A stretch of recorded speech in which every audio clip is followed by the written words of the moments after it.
Saudara, PLN Sorong terus berkolaborasi dengan Pemda dan swasta meningkatkan rasio elektrifikasi untuk memenuhi kebutuhan listrik masyarakat kecil dan terpencil di kampung-kampung yang belum terlistriki.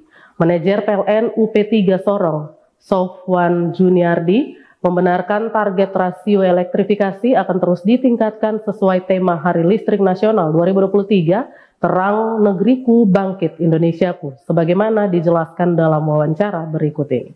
Pak Sofwan, apa saja keberhasilan PLN Sorong dalam memenuhi kebutuhan listrik masyarakat kecil dan terpencil hingga saat ini? Adapun capaian-capaian yang sudah kami dari PLN lakukan untuk teman-teman di Papua, masyarakat di Papua ini, kita sudah melakukan pembangunan berupa dan hal ini rasio elektrifikasi kita untuk listrik RE total kita 99,9%, Pak.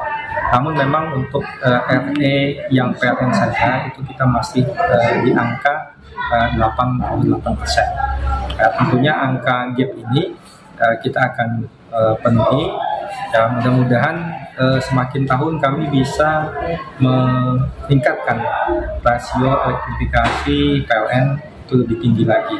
Karena tentunya Pak, di daerah timur ini saat ini layanan listrikan tidak hanya disediakan oleh PLN, tapi juga oleh pemerintah daerah dan juga oleh swasta, atau bahkan ada juga yang swadaya masyarakat.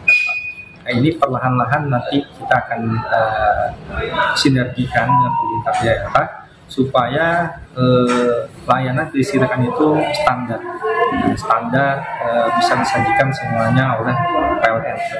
Rasio elektrifikasi ini sendiri untuk RE PLN itu adalah jumlah keluarga yang dilayani listrik oleh PLN dibandingkan terhadap jumlah kakak yang ada, Pak. Nah, sedangkan kalau untuk RE total itu adalah jumlah rasio rumah tangga yang listrik dengan jumlah rumah tangga total. Adakah kendala yang dihadapi dalam mengajak pelanggan membayar rekening listrik? Karena tadi dijelaskan tidak hanya PLN, tetapi juga Pemda dan swasta berkolaborasi meningkatkan rasio elektrifikasi. Baik, kami juga melakukan sosialisasi berkala, Pak, ya, misalkan di stasiun radio, ya, untuk pelanggan-pelanggan kami. Nah, memang banyak juga kami menemui di lapangan masyarakat itu tidak tahu apakah dia dilisiriki dari PLN atau dari mana gitu ya, Pak, ya. Nah, cuman kadang petugas kami di lapangan dan mereka report, Pak, ini ada gangguan misalkan. Ya tetap kami bantu, Pak. Namun kami jelaskan, misalkan ada katakanlah listrik di sana itu dilayani dari PLN misalkan atau dari diesel. Ya, dan ketika terjadi gangguan, ya, tetap kami respon, namun kami berikan pemahaman bahwasanya ini pasokannya bukan dari kami, tapi dari pihak ini. Jadi untuk perbaikannya kami persilahkan untuk koordinasi berlanjut, gitu, Pak. Mengapa PLN tidak mentoleransi pelanggan yang menunggak membayar rekening listrik? Nah, ini kenapa harus dibayar tepat waktu, Pak? Karena kaitannya dengan juga pendapatan daerah, Pak. Karena di situ ada PPJ, pajak penerangan jalan, yang itu PLN diminta memungutnya. Memungut ini bukan berarti diendapkan di PLN, tidak, Pak. Kami memungut saja karena sekarang sudah semuanya payment itu banking, ya, semua sudah. Kita hanya memungut saja dan itu langsung auto ditransferkan, dikirimkan ke rekening pemerintah daerah. Ya. Jadi itulah kenapa tunggakan itu sebenarnya tidak boleh terjadi.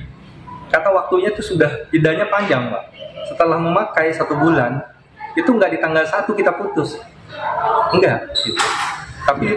Tapi kita kasih jeda lagi 20 hari ini untuk dia menunaikan kewajibannya. Jadi kalau bisa dibilang totalnya itu 50 hari kita dikasih tenggat. Bagaimana mewujudkan transformasi layanan yang dituntut di Hari Listrik Nasional ke-78 tanggal 27 Oktober 2023? Oke, Pak, untuk HLN ke-78 ini sendiri kami lebih menekankan ke diri kami Pak ya, bahwasanya PLN harus melanjutkan transformasi kami untuk lebih baik lagi, memberikan tingkat keandalan yang lebih baik. Kemudian untuk yang 3T, kita di daerah timur, kita luas cakupan dan pasokan tenaga listrik kita dengan melalui pembangunan infrastruktur tenaga listrikan ya.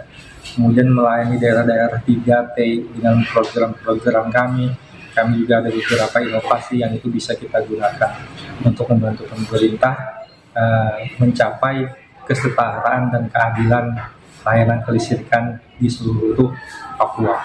Kita punya SuperSun, ya, jadi itu suatu modul peralatan dari panel surya. Cuman tetap nanti dia pelanggan PLN. Jadi di investasi awal PLN akan sediakan alatnya, nanti pelanggan membayar bulanan sama seperti produk yang sudah ada. Jadi ini hanya produk di sisi sumbernya. Tapi dari sisi pelanggan tetap dia pelanggan kita. Gitu Pak. Manajer PLN UP3 Sorong, Sofan Junardi, terima kasih sudah berbagi di Jawa News. Baik, terima kasih Pak Poli atas kesempatan diskusi. Ya.